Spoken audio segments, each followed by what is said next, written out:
Hi guys, good morning and welcome back to another vlog. I am almost ready. सकाळचे 9 वाजलेत आणि आता मी बाहेर जाण्यासाठी जस्ट निघालो आहे कारण मी या हॉटेलवर राहतो तर याच्यात ब्रेकफास्ट वगैरे काही इन्क्लूड नाही आहे कारण हे 3 स्टार हॉटेल आहे. तर मग ब्रेकफास्ट पण मी बाहेरच करेल. सो आज ऑफ नाऊ आपला चेकआउट करायचा टाईम झाला आहे. So let's go.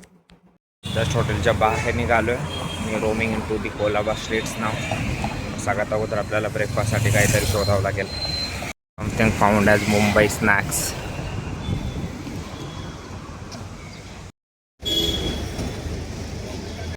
Done with the breakfast. आता आपण जाऊयात गेटवे ऑफ इंडियाला.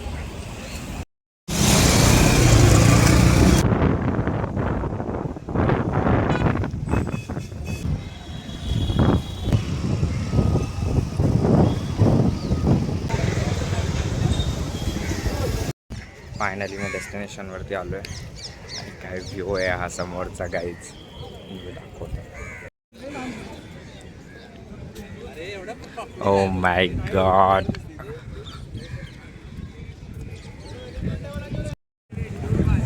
मस्त वारं सुटलं आहे आणि त्यातल्या त्यात हा view.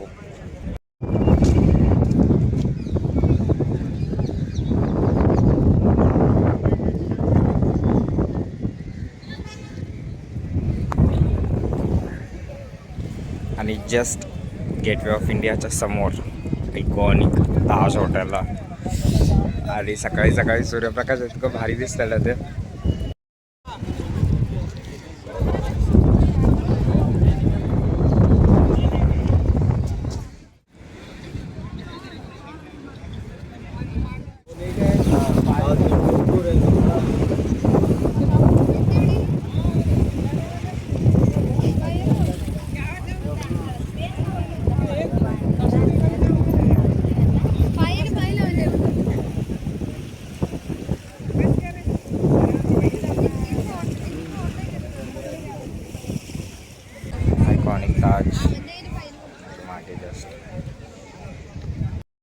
Guys gateway of India इकडे पूर्ण समुद्र आहे.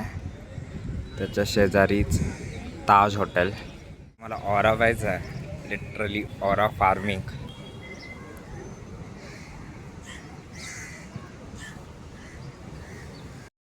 या दादांकडनं मी फोटो विकत घेतले. झालेत दाखवा एक मिनिट.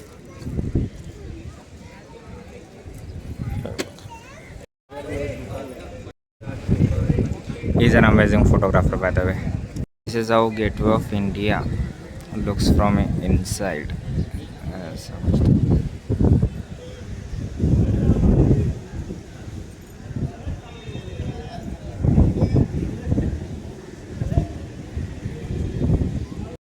By the way, ही न्यू ताजची बिल्डिंग आहे ही वाली, and this is old one. हे मला आत्ताच कळालं आहे.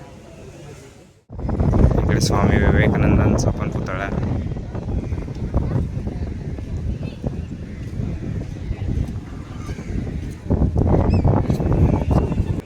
So yeah this is how it looks like. ये है, ये भी है. Simply called an elegance guys. बाप लेवल आर्किटेक्चर दिसतंय ना. View, scenery, tourist, photographers, buyers, sellers, just an epic atmosphere. आता तर मी इथून निघतोय, बट परत येऊया तिथे कधीतरी कारण आपल्याला अजून एखादा स्पॉट आपण बघू शकतो आज घरी जाण्या अगोदर. लेट्स सी पण आता कुठे जायचं आहे. जस्ट आउटसाईड ते ताज हॉटेल. इनसाईड जाण्या एवढा पैसा तर नाही आपल्याकडे. येईल एक दिवस पण.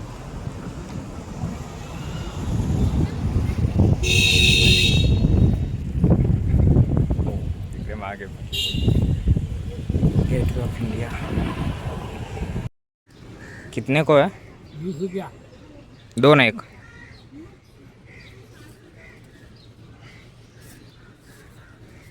कैश चाहिए? कैश ऑनलाइन बस भाई है तो. बस आइया.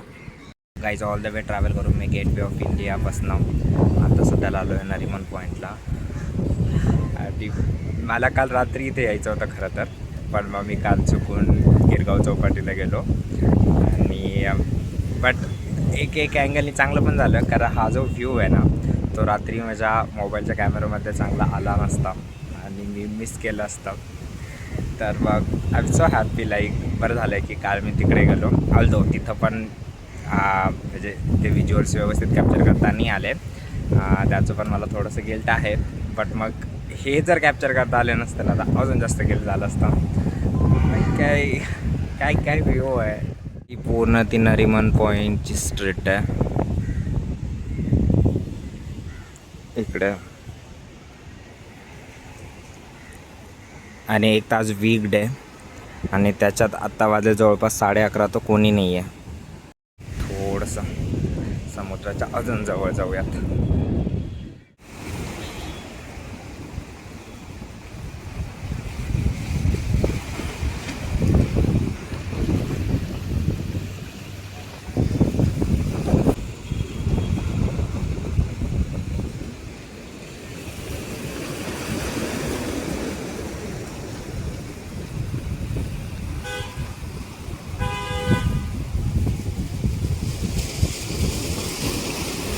निवांत माणूस तासन तास बसू शकतो माहिती आहे.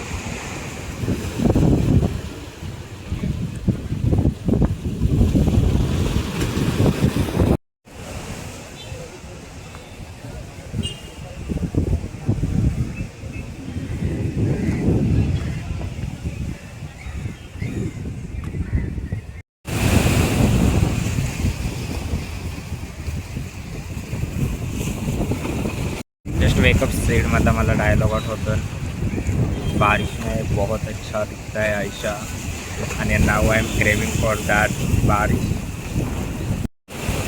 काय जा मुंबईमधला माझा सगळ्यात फेवरेट स्पॉट झाला आहे असं मी आत्ताच दिसलं करून बघतो. काहीच 11:15 झालेत आणि now it's time to say goodbye Mumbai.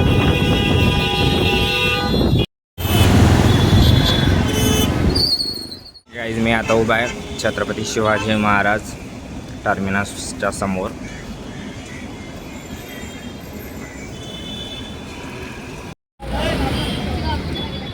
Just enjoy मुंबईचा वडापाव.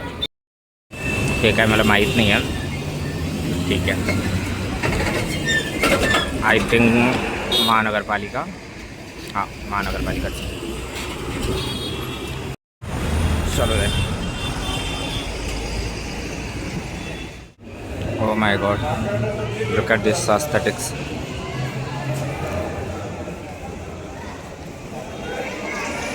भाई एखाद्या पिकनिक स्पॉटपेक्षा रेल्वे स्टेशनचं कन्स्ट्रक्शन सुंदर आहे.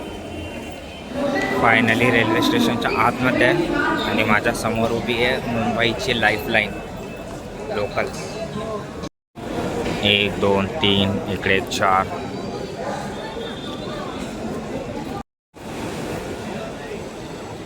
आपली ट्रेन 2 वाजता आहे आणि आता 12:30 वाजले. मी 1.5 तास लवकर आलो आहे आणि मला माहीत नाही आहे नेमकी की एवढ्या मोठ्या स्टेशनवरती की आपली ट्रेन लागणार कुठे आहे. मला माझ्या घरचे बोलतच होते की सरळ ब्ला कार बुक कर, बट मला असले कंड आहे म्हणून मी केली आहे बुक. आणि आता मला कळत नाही आहे की एवढ्या मोठ्या स्टेशनवरती कुठे थांबेल ट्रेन. आय थिंक इथे थांबू शकते किंवा याच्यावरती कळेल आपल्याला असं मला म्हणायचं. कोणार्क एक्सप्रेस दिसते माझी 2 वाजता आणि प्लॅटफॉर्मचा नंबर पण दिला आहे.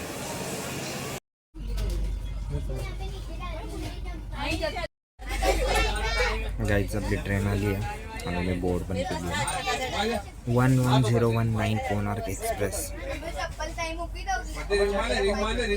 ऑल्दो मी साईड बर्थला बसलो, साईड लोअरला, पण हा माझा बर्थ नाही आहे. माझा बर्थ आहे तो मिडलवाला. जिथं मी माझी बॅग ठेवली. ट्रेनमध्ये पण साईड लोअर भेटणं म्हणजे लिटरली लॉटरी लागल्यासारखं आहे, पण मला नाही लागली आहे. Bye bye Mumbai.